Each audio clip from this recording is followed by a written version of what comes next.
हमने लिखित में भारत सरकार ने दिया। अगर कहीं ना कहीं हमने देखा सरकार इनसे वादा खिलाफी कर रही है तो सिविक मोर्चे की तरफ से ऐलान बहुत जल्दी होने वाला है। अब की बार बॉर्डरों पर नहीं होंगे, किसान बॉर्डरों पर नहीं बैठेंगे, दिल्ली में जाकर बैठेंगे, दिल्ली में जाकर किसान बैठेंगे। जब तक हमारी मांगे पूरी ना होगी जब तक हम बैठने का काम करेंगे। इस तरह के हमारा मन है। ये सरकार अपने दिल में से निकाल दे।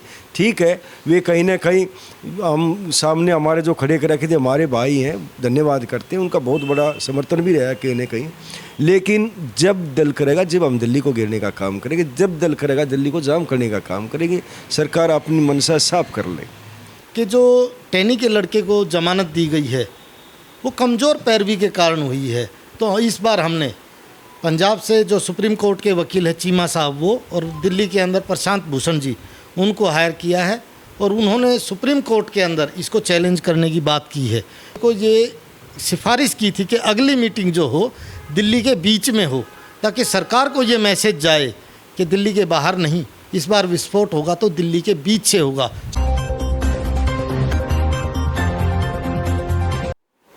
दोस्तों नमस्कार, स्वागत है आपका समाचार क्यारी हिंदी न्यूज चैनल में। और आज एक बड़ी खबर आ रही है, दिल्ली प्रदेश की बड़ी खबर आपको बताने जा रहे हैं। संयुक्त किसान मोर्चा की बैठक का आयोजन किया गया था गांधी शांति प्रतिष्ठान दिल्ली में, जहां तमाम जो संयुक्त किसान मोर्चा के बड़े नेता थे वो उपस्थित रहे। क्या रणनीति बनाई गई, आगे किसानों की क्या रणनीति रहेगी, क्या रूपरेखा है, इन सब तमाम सवालों के जवाब जानेंगे। हमारे साथ दिल्ली प्रदेश भारतीय किसान यूनियन के प्रदेश अध्यक्ष हैं चौधरी वीरेंद्र सिंह डागर ईसापुर, भाई दलजीत सिंह डागर हैं और काला नंबरदार समसपुर है। इन्होंने बैठक में भाग लिया है। तो आइए शुरुआत करते हैं चौधरी वीरेंद्र सिंह डागर ईसापुर से। डागर साहब, सबसे पहले तो आपका स्वागत है। धन्यवाद शर्मा जी। आज एक बार फिर से किसानों ने हुंकार भरी है। संयुक्त किसान मोर्चा की एक बैठक गांधी शांति प्रतिष्ठान नई दिल्ली में आयोजित की गई है। क्या रूपरेखा बनी है, क्या आगे की रणनीति है? देखो, हमारी जब किसान आंदोलन जब चल रहा था उस समय हमारी 15 जनवरी को जो मीटिंग हुई थी, अगली मीटिंग हमारी अब होनी थी, या आज जो मीटिंग हुई सिविक मोर्चे की मीटिंग थी, उसमें चर्चा हुई। जो इसने 9 नवंबर को भारत सरकार की द्वारा जो लेटर हमारे पास आया था, सिविक मोर्चे के पास जो आया था, जो भारत सरकार ने हमारी बातें माननी थी, एमएसपी पे कमेटी की बात हो, या जो केस थे किसानों के ऊपर वापस लेने की बात हो, कंपनसेशन की बात हो, या लखीमपुर खेड़ी की बात हो, वे सभी हमारे पास रिटर्न में हैं। तो वहाँ अभी तक कुछ हमारी बातें हैं, अभी तक सरकार ने नहीं मानी है।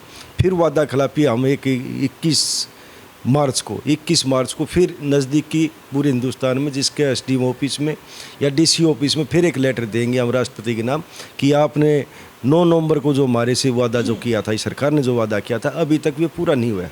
और तो इस तरह का हमारा एक प्रोग्राम बनाया है। हमारे सिविक मोर्चे ने, किसान नेताओं ने, टकेत साहब ने एक ऐलान किया कि हम 21 मार्च को सभी अपने ऑल इंडिया लेवल पर अपने अपने कार्यक्रम करेंगे। दूसरा अप्रैल में 11 अप्रैल से लेकर 17 अप्रैल तक सभी अपने अपने अनाज मंडी की बात हो, एसडीएम ऑफिस की बात हो या डीसी ऑफिस की बात हो, नज़दीक जाके हम प्रधानमंत्री को याद दिलाएंगे जो लगातार आप कहते थे एमएसपी थी, है और रहेगी। हम ये बताना चाहेंगे कि अभी तक आपके एमएसपी पे बिक्री नहीं हो रही है। और तो इस तरह की हमने एक हफ्ते का प्रोग्राम वे भी रखा हमारे सिविक मोर्चे ने। हम वे उस पर जो भी हमारे सिविक मोर्चे ने ऐलान करा हम उस पर बिल्कुल कायम रहेंगे। लगातार ये सरकार जो अपना लखीमपुर खेड़ी का जो केस है, जो एक दोषी है 302 का दोषी है, उसको 3 महीने के अंदर उसको जमानत दे देते हैं। और जो हमारे किसान बंद है उनको अभी तक कोई पैरवी नहीं हो रही। ऊपर से हमारे पास जो बात आई लखीमपुर खेड़ी से, उत्तर प्रदेश से भी हमारे किसान थे, महाराष्ट्र से थे, दिल्ली हरियाणा प्रदेश से थे, राजस्थान से थे, सभी प्रदेशों के थे। एक जो बात हमारे पास आई है उसका जो गवाह है लखीमपुर खेड़ी का हमारा किसान, उसके ऊपर दबाव कहीं ना कहीं बना रहा है टैनी हम आ रही है। तो इस तरह का वहाँ भी हम सरकार को बताना चाहेंगे कि ये लोकतंत्र है, सभी का अधिकार है, सबके लिए एक कानून है। एक गरीब का अलग और अमीर का अलग, इस तरह का लोगों को आप मत वो बताओ। तो वहाँ जो दबाव बनाने जा रहे हैं उसके ऊपर भी कंट्रोल करें। तो इस तरह का हमारे सिविक मोर्चे ने वो किया है। और सभी दिल्ली प्रदेश की तरफ से भी जो भी ऐलान हुआ है हमेशा ही हम उसका पालन करते हैं। अभी भी 21 तारीख की बात हो या 11 से 17 अप्रैल की बात हो, सभी का हम पालन करेंगे। चलिए, बड़ी लंबी मैराथन बैठक चली है संयुक्त किसान मोर्चा की, देर शाम तक बैठक का आयोजन किया गया है। महत्वपूर्ण बातें जो चौधरी वीरेंद्र सिंह डागर ने हमारे साथ साझा की है। दलजीत सिंह, डागर है समस्तपुर से, उनसे जुड़ते हैं, उनसे बातचीत करते हैं। दलजीत सिंह जी, सीधा मेरा आपसे प्रश्न यही है, संयुक्त किसान मोर्चा की बैठक को लेकर के क्या मोर्चा खंडन की ओर है या मोर्चा अभी भी मुट्ठी बंद है? इस तरह की खबरें आ रही हैं कि मोर्चे में आपसी विवाद है, मतभेद है। देखिए, मैं आपके चैनल के माध्यम से कहना चाहूँगा कि समाचार क्यारी सच दिखाता है, तो यहाँ पर हम सच ही बताएंगे आपको कि जो खंडित होने की बातें हैं वो नेशनल मीडिया चला रहा है। नेशनल मीडिया कौन है? सरकार के द्वारा खरीदा हुआ गोदी मीडिया। तो आपके चैनल पे मैं बताऊंगा कि पहले हमारे संगठन के अंदर तकरीबन 40 से 50 संगठन थे, लेकिन जब से ये जीत हुई है किसानों की, उसके बाद से तकरीबन हमारे साथ 500 संगठन पूरे देश से जुड़ चुके हैं। और आज की जो मीटिंग हुई है उसके अंदर 22 संगठन तो जो पंजाब के अंदर इलेक्शन लड़े थे वो अपनी गलती मान रहे थे हमारे पास पे। खंडित होने की बात तो कहीं से नहीं आती। बैठक में मौजूद थे, बिल्कुल बैठक के अंदर आए थे, लेकिन हमने उनको कहा कि आपको अप्रैल के महीने तक सस्पेंड किया हुआ है, तो आप बैठक के अंदर नहीं बैठ सकते हैं। तो उन्होंने बिल्कुल अपना आवेदन पत्र बनाया है, एप्लीकेशन दी है हम लोगों को कि हमने गलती की है और हम अपनी गलती स्वीकार करते हैं कि हमारा रास्ता गलत था, हमें संयुक्त किसान मोर्चे में शामिल किया जाए। तो हमने उसको आश्वासन दिया है कि देखिए, पहले हम कमेटी बनाएंगे और उसमें देखेंगे कि आपने कोई ऐसी गलती तो नहीं की है जो माफ़ करने लायक ना हो। अगर माफ़ करने लायक नहीं है गलती तो उनको टर्मिनेट किया जाएगा, अन्यथा उनको लेंगे। और खंडित होने की बात तो संजय जी हम आपको बताना चाहेंगे, तकरीबन 500 संगठन आज की मैं अगर आपको लिस्ट देख के बताऊं तो आज की जो मीटिंग हुई थी, उत्तर प्रदेश, उत्तराखंड, बिहार, झारखंड, आसाम, त्रिपुरा, उड़ीसा, तेलंगाना, आंध्र प्रदेश, कर्नाटक, तमिलनाडु, केरल, महाराष्ट्र, गुजरात, मध्य प्रदेश और छत्तीसगढ़ तक के किसान संगठन आए हैं जी। तो पूरे हिंदुस्तान के अंदर अब जो मांग हमारी है एमएसपी की है, C2+50 की है स्वामीनाथन ने, क्योंकि पे कमीशन 7-8 लागू हो चुके हैं लेकिन किसानों का कमीशन एक भी लागू नहीं हुआ है। तो धीरे धीरे अभी तक तो हमने सरकार को अल्टीमेटम दे रखा था कि आप चुनाव में व्यस्त है, क्योंकि हम भी सरकार को ढूंढ रहे थे। सरकार अब जीत कर आई है तो किसानों ने थोड़ा सा उन पर ये रहम किया है कि आप C2+50 पे अगर देंगे तो हम आपको जिता भी सकते हैं। आपने 3 काले कानून वापस लिए तो हमने थोड़ी सी रियायत कर दी। लोग कहते हैं ना कि ये किसान यूनियन पॉलिटिकल, हम किसी भी के पार्टी के खिलाफ नहीं है, हम अपना अधिकार सरकारों से मांगते हैं। सरकार और सत्ता के अंदर जो बैठेगा हम मांग उससे करेंगे। तो 4 राज्यों में जो भाजपा की जीत हुई है उसका किसान आंदोलन के मनोबल पर कुछ असर है? देखिए, किसान आंदोलनकारी है और किसान आंदोलन के अंदर जो है हर पार्टी का वर्कर बैठा हुआ था। हर मतलब मतदाता के रूप में एक अलग रूप होता है और आंदोलन के रूप में एक अलग होता है। आंदोलन जो होता है वो हमारी हक की मांग के लिए होता है, लेकिन जब चुनाव आते हैं तो पॉलिटिकली और सामाजिक दृष्टिकोण हमारे भारतवर्ष का इस प्रकार का है कि कहीं जातियों में बैठ जाते हैं, कई धर्मों में बैठ जाते हैं। लेकिन अब मांग आएगी किसान के हक की, मजदूर के हक की, जो वो मेहनत करता है उसके मूल्य की मांग आएगी। तो एमएसपी की मांग किसी पार्टी की नहीं है, वो किसान की मांग है। और किसान बीजेपी के अंदर भी है, कांग्रेस के अंदर भी है, आम आदमी पार्टी के अंदर भी है। वो सभी लोग फिर दोबारा से हमें समर्थन देने सड़कों पे आएंगे।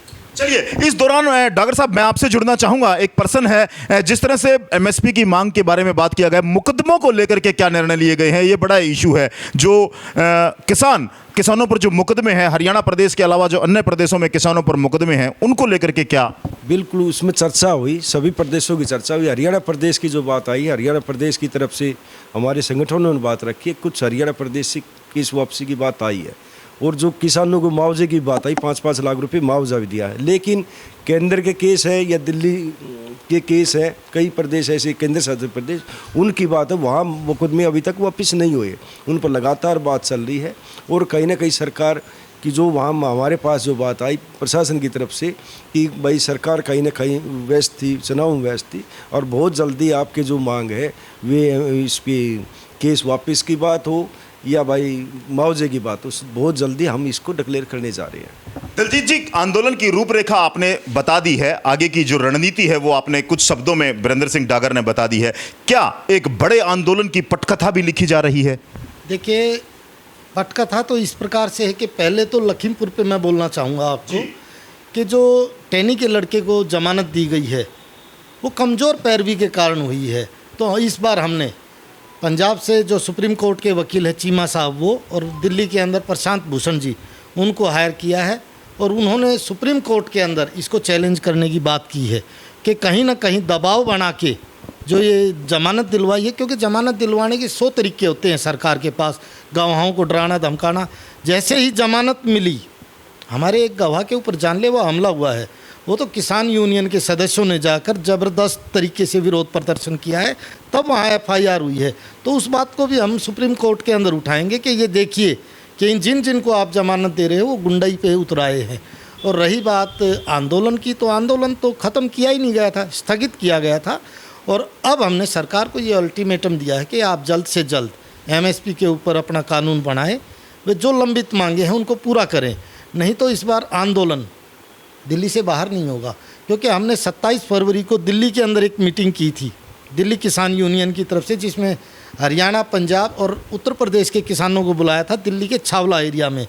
उसके बाद हमने संयुक्त मोर्चे को ये सिफारिश की थी कि अगली मीटिंग जो हो दिल्ली के बीच में हो, ताकि सरकार को ये मैसेज जाए कि दिल्ली के बाहर नहीं, इस बार विस्फोट होगा तो दिल्ली के बीच से होगा। चलिए, इस बार जो है किसानों की जो रणनीति है वो देश की राजधानी दिल्ली में जो बड़ा एक आंदोलन की पटकथा लिखने जा रहे हैं, तमाम इन मुद्दों को लेकर के जो चौधरी बरिंदर सिंह डागर और दलजीत सिंह ने बताए हैं। काला नंबरदार भी है हमारे साथ, लगातार आंदोलन से जुड़े रहे हैं। क्या लगता है कितना जोश है किसानों में? संजय भाई, आज दिल्ली के अंदर हमारे संयुक्त मोर्चा किसान की संगठन की बैठक हुई, जिसमें पूरे देश के किसान संगठन और पदाधिकारी शामिल हुए।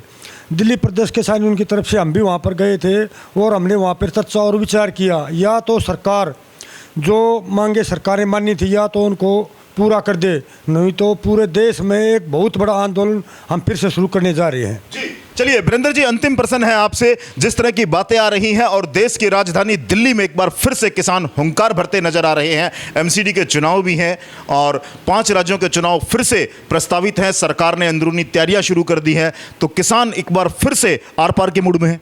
बिल्कुल, देखो हमारी जो मांगे हैं और जो लिखित में लिया है हमने लिखित में भारत सरकार ने दिया। अगर कहीं ना कहीं हमने देखा सरकार इनसे वादा खिलाफी कर रही है, तो सिविक मोर्चे की तरफ से ऐलान बहुत जल्दी होने वाला है। अब की बार बॉर्डरों पर नहीं होंगे किसान, बॉर्डरों पर नहीं बैठेंगे, दिल्ली में जाकर बैठेंगे, दिल्ली में जाकर किसान बैठेंगे। जब तक हमारी मांगे पूरी ना होगी, जब तक हम बैठने का काम करेंगे। इस तरह के हमारा मन है। ये सरकार अपने दिल में से निकाल दे, ठीक है। वे कहीं ना कहीं हम सामने हमारे जो खड़े कर रखे थे हमारे भाई हैं, धन्यवाद करते हैं, उनका बहुत बड़ा समर्थन भी रहा कहीं ना कहीं। लेकिन जब दिल करेगा, जब हम दिल्ली को घेरने का काम करेंगे, जब दिल करेगा दिल्ली को जाम करने का काम करेंगे।